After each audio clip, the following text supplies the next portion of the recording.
So, welcome back to the same chapter we were going through. Okay, discovering Tut, the saga continues. So, this is about a story of a discovery of the Prince Tutankhamun's mummy by Howard Carter.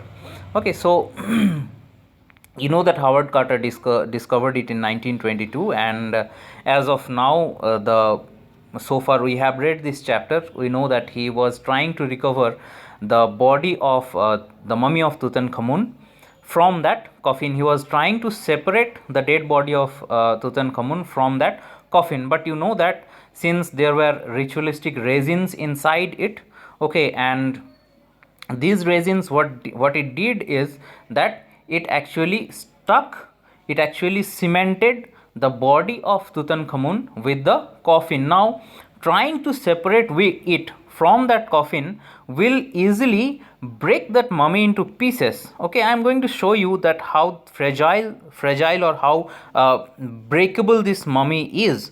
You see that if this is going to be the body of Tutankhamun, okay, you see it's already broken.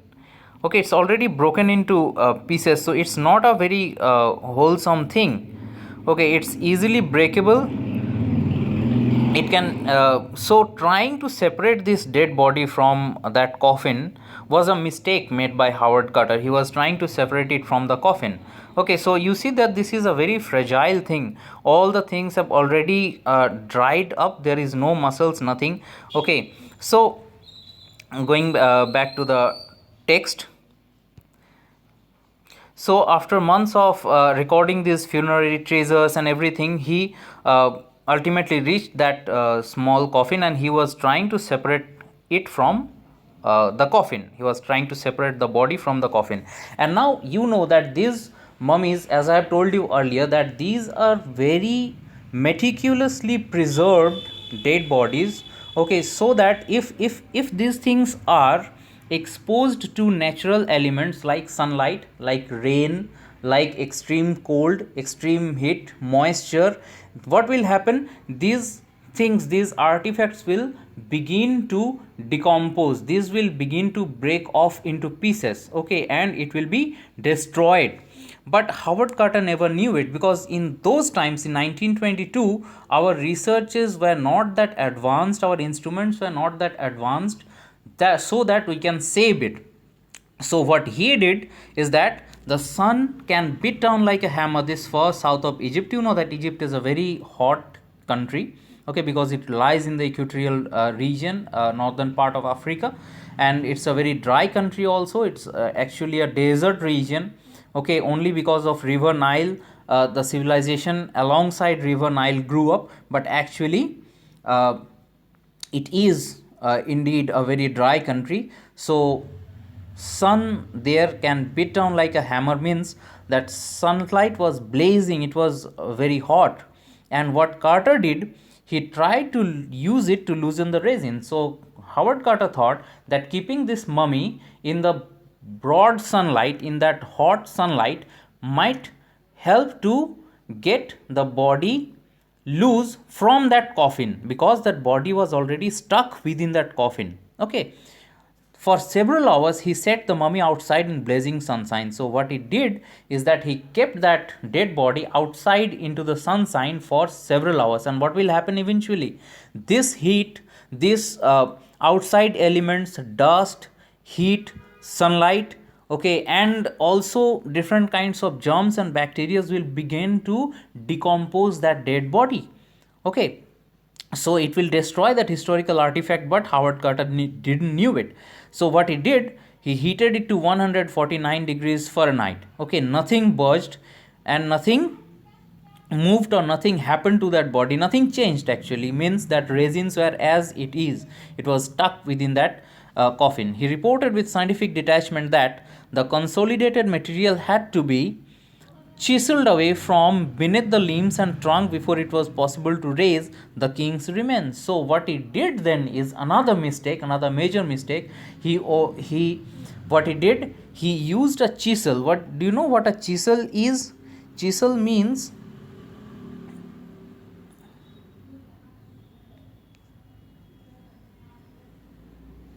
Let me show you what a chisel is there, so you will be able to understand it.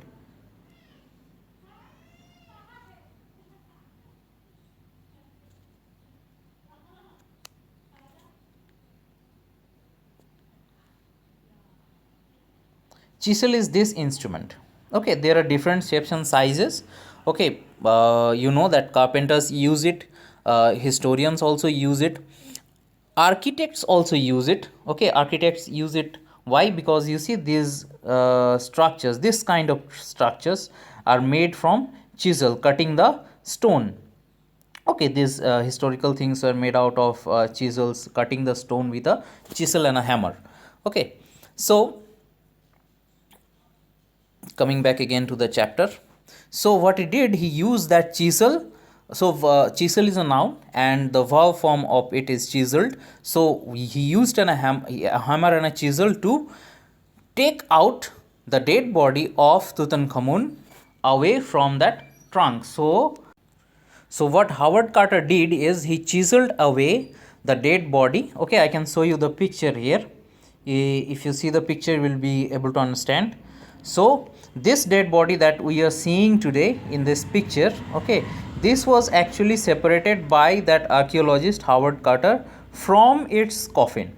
Okay, so this was taken out of the coffin by Howard Carter using a chisel and a hammer. Okay, so it was a very foolish decision indeed. Anyway, so he wrote in his scientific report that the material had to be taken out, chiseled away from beneath the limbs and trunk, so that body was chiseled away, and then it was only possible to raise the remains of Tutankhamun. So I will here you will get a few of the new words. Blazing means very hot. Burst means moved or shifted, a slight movement. So there was no slight movement within that dead body after keeping it in the sunlight. Chiseled away means to cut something with a chisel. Okay, to cut something. So the dead body had to be cut out from that coffin. So I will summarize it. Carter tried to loosen the resins by keeping the body in the hot sun. He kept the mummy in 149 degrees Celsius. Okay, this is important. 149 degrees Fahrenheit heat for several hours, but still it remained stuck. And he reported that a chisel could be used to cut down the mummy from the limbs and the trunk so that Tut's body could be taken out of the coffin. Now, coming to the next part. In this defense, Carter really had little choice. If he hadn't cut the mummy free, Thebes most certainly would have circumvented the girds and ripped it apart to remove the gold. Now, Carter also had very little choice here, because in 1922, as I am repeating it, telling you repeatedly, that technology was not that advanced in those times. So, and at the same time, surveillance, security, these things were also not that advanced. Today you have got CCTV cameras, you have got alarm systems and everything. In 1922s we didn't have these things. So he knew it, that if he kept that body there, so the thieves will come and will try to collect the gold, because the coffin was made out of solid gold, you know it. And you can see also in the picture, again I'm going to show you. Okay, that coffin actually was made out of solid gold, which is very valuable. Okay, you see this thing, it's made out of solid gold, just imagine. Okay, so it is very it is very valuable thing, actually priceless thing. It's not valuable, actually it's a priceless thing. So what will happen, the thieves will circumvent means find a way around, that is they will tackle the guards, and then what they will do is they will pass over the guards, because the guards will be busy somewhere else, and they will enter into that tomb through some other means.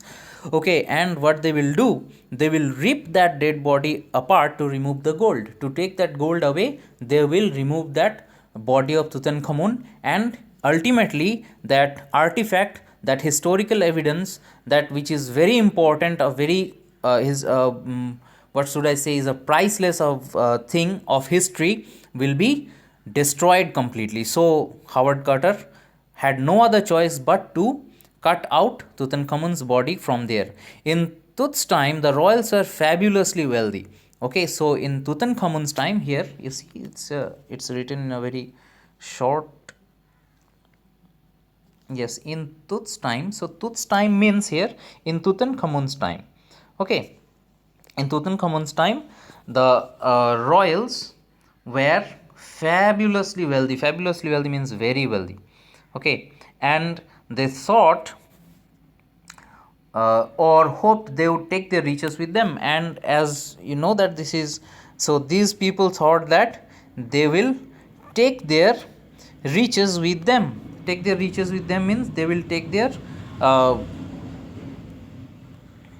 what should I say? It's better to say their gold and their everything with them, along with them, when they will be when they will die. So for his journey to the great beyond, King Tut. So for the journey of King Tutankhamun, that after death he is going to have another journey towards heaven or towards hell or whatever, was lavished with glittering goods. So his journey was given, he was given, which means he was given a lot of gifts and lot of goods, luxurious goods actually. Okay, so precious collars, he had precious collars. Collars means kind of necklace kind of thing. Okay, inlaid necklaces, bracelets, rings, amulets, and ceremonial apron. Okay, so inlaid means decorative pattern on a surface. Amulet means ornament, small piece of jewelry thought to give protection against evil, danger, or disease. Okay, means a pendant kind of thing. Ceremonial aprons were there, sandals were there, sheaths for his fingers and toes, and the now iconic inner coffin and mask, all of pure gold. Okay, I'm going to show you the picture, then we'll be able to understand that how much valuable things were along with King Tutankhamun. Okay, I will type here in the Google. Google is very useful in these cases.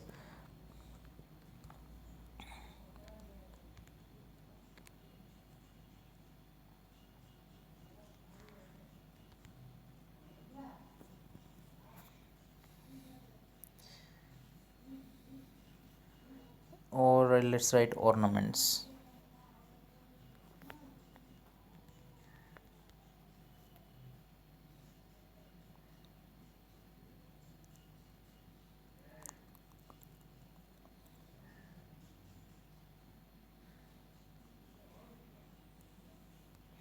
These were the toe covers, finger covers, made you see golden sandals, golden, not golden, made of pure gold, sandals made of pure gold.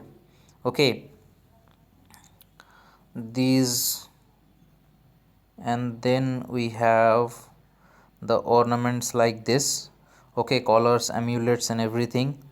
This is made of solid gold. Trust me, this is made of pure gold.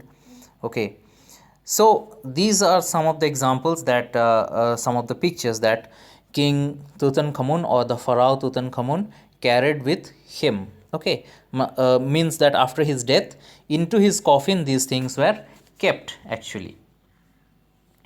Coming back to the chapter again, so this is an important part. Why? Because questions often come that describe the things that are given to King Tutankhamun after his death. Okay, for his afterlife. Okay, inlaid necklaces, bracelets, rings, amulets, ceremonial apron, sandals, seeds for his fingers and toes, and now the iconic inner coffin and mask, all of pure gold. To separate Tut from his ornaments, Carter's men removed the mummy's head and severed nearly every major joint. Now, to remove those golden ornaments, Howard Carter's men, means associate researchers with Howard Carter, archaeologists with Howard Carter, the team of archaeologists, what they did is they literally cut that mummy into pieces. They separated the hands, the limbs, probably the fingers, even they severed the head of that mummy. Now, why are they removing that gold? Actually, to preserve it in a museum. Okay, not to take it away, but to preserve it in a museum. So, to separate those golden ornaments of King Tutankhamun, they had to cut that mummy into pieces. So, to separate Tut from his adornments, Cutterman removed mummy's head and severed nearly every major joint. Means his elbows, his shoulders, his hip joints, his knees, these joints were separated by his men. Once they had finished, they reassembled the remains on a layer of sand in a wooden box with padding that concealed the damage. The bed where Tut now rests. Now, after this disassembling and removing of ornaments, these people, what they did is they kept Tutankhamun in a wooden box. Okay, now think about it. It's just so ironic that this person whose mummy was kept inside a coffin made out of pure solid gold, okay, knit heavy gold, and then right now, after taking away all his golds from his body, what they did is they kept him inside a wooden box having a padding of sand and cloth. Okay, now there, if you go to the museum at Egypt, in Egypt ever, or if you find it in Google, you will see that the body of Tutankhamun actually right now lies in a wooden box having a cloth. Okay, and they reassembled the remains on a layer of sand, and they tried to conceal the damage. So the damage they had done to that dead body, actually it is damaged. If you remove the joints, if you remove the head, if you remove the legs and limbs, the forelimbs and the hind limbs, so what will happen? Eventually it is destroyed, the mummy is totally destroyed, but still what they did, they tried to conceal those things, and they kept him on a wooden box where the remains were kept upon a layer of sand. Okay, so that's all for this fifth video. Till then, wait for the next.